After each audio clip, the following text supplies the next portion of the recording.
I'm Sarah from Sew Sarah Style. Today we're talking toiles, amongst other things. Welcome.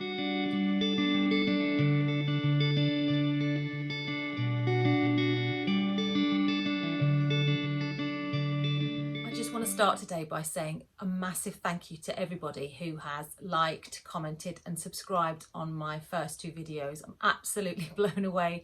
It's so exciting to have this contact with everybody. I knew it was a great community, but I just didn't realise just how helpful and supportive everyone was going to be. I really appreciate it. Thank you so much. I also wanted to thank Adele from Sofa Serenity, my lovely friend from down the road, who gave me a shout out on her channel. That's so kind of you. Loads of people had said that they'd hopped across from her channel. So again, thanks Adele, that was really appreciated. Okay, so first up, I think we need to revisit the gingerbread jacket from vlog number 1, which my son said I look like a gingerbread man in. I'll insert a picture. And I didn't know whether to take the rickrack off. Quite a few people commented and said, just try it without the rickrack on the belt, that might look better. So I did what you've said and have to agree, it looks so much better. I will share a comment with you that just made me laugh, so I'm gonna have to read it because I keep forgetting what it is. I think of it as a classy nod to the Christmas season in amongst the sea of ugly Christmas sweaters. So I just thought, well, that's actually a brilliant idea. Why not I just make a feature of it, keep it as a Christmas jacket? So that's a thought. So we go back to McCalls 8240. I've talked about this a few times. Did I tell you how much I love this pattern? Well, yeah, I do actually now. It's all forgiven. It's amazing what difference some decent fabric and some good advice makes, really.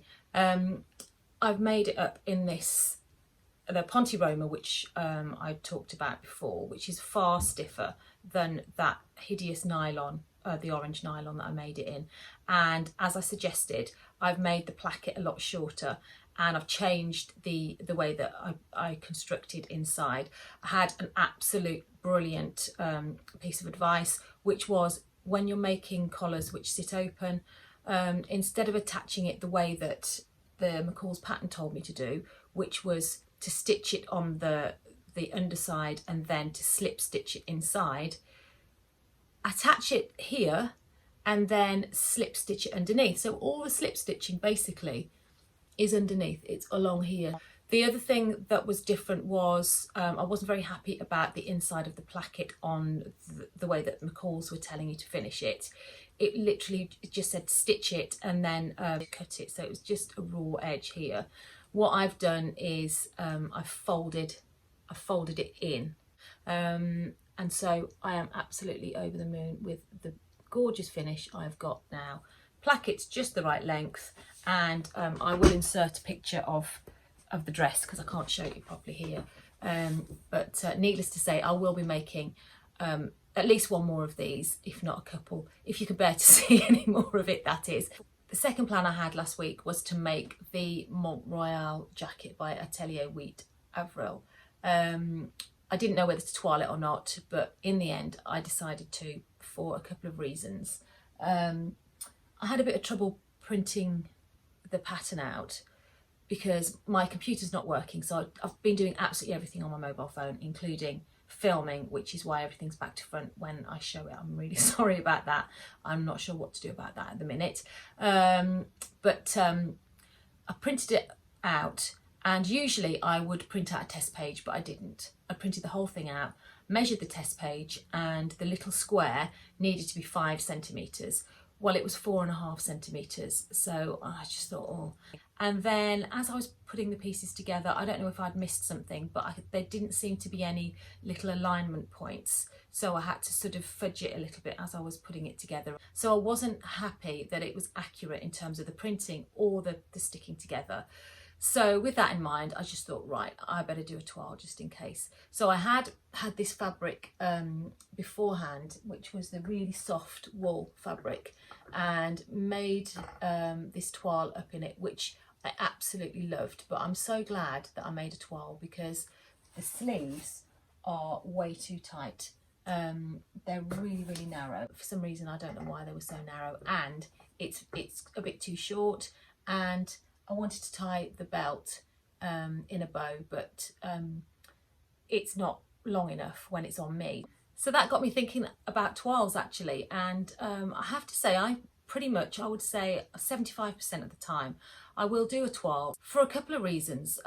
First of all, I am terrified to waste special fabric, so I would just absolutely hate to go to all that effort and make something in a gorgeous fabric and then not have it fit.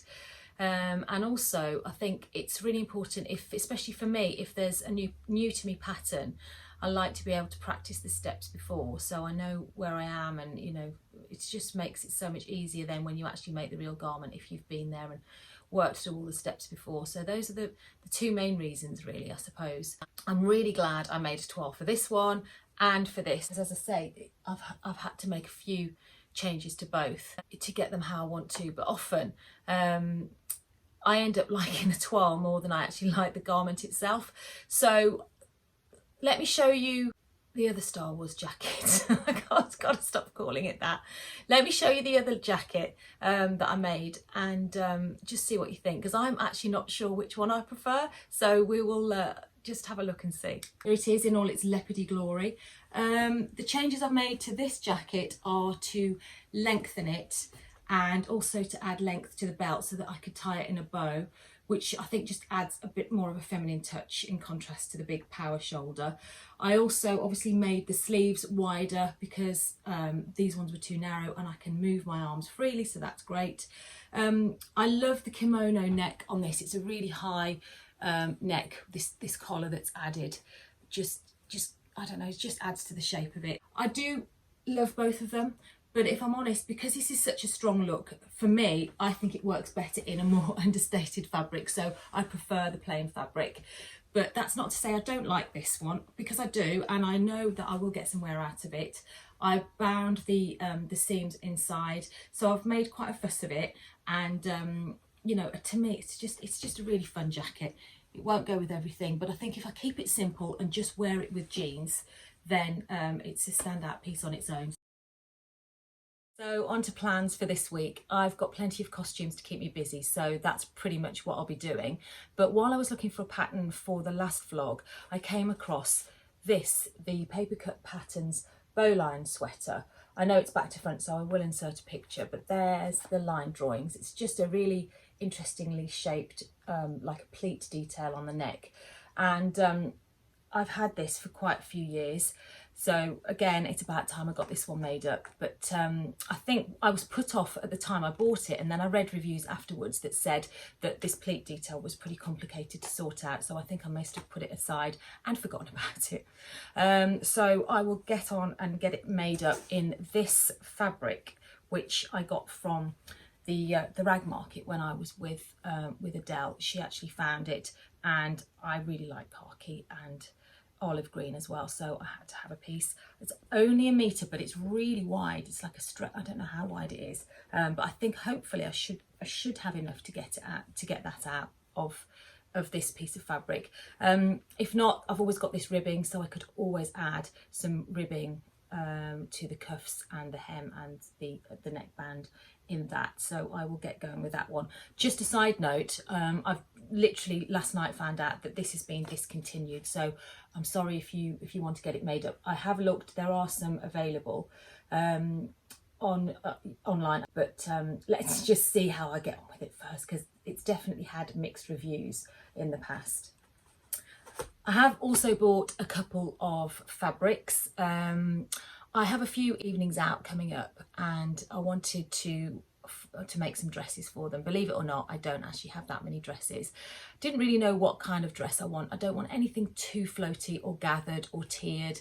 I just wanted something a little bit more fitted. So with that in mind, I had a look on the Fibremood website and found, I've been looking at the holly dress for quite some time. I know it's floaty, but it actually looks really nice belted in. It's got, I love the high neckline and the sleeves and the cuffs on it. So I was having a look at the hashtag for holly, as you do, and somebody was wearing it in this amazing fabric. It just looked gorgeous. So I got on the internet just to see if I could get hold of some, and as luck would have it, Clothkits had a remnant. So this is a 1.6 meter remnant, and I'm really looking forward to at some point getting it made up in that. It's just such a lovely fabric. It's really quite heavy. The drape's gorgeous on it. So that will be a holly dress.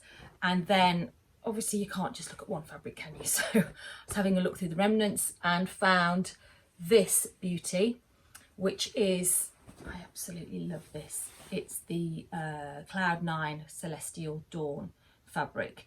Again, it's a rayon and it is really lovely quality. This was another remnant of 1.5 meters. I'd love to make the Ose Patterns, I think it's the Pema or the Pema dress, P-E-M-A, and it's just a really beautiful, simple wrap dress, but it's got a bit of detailing. It's got some pleats on the shoulders and around the middle, and it's also got slightly puff sleeves. It's not too big, they're small sleeves. Whether I'll get it out of 1.5 meters though, I don't know. So that's the concern about that. If not, then I might just end up making 2 holly dresses. And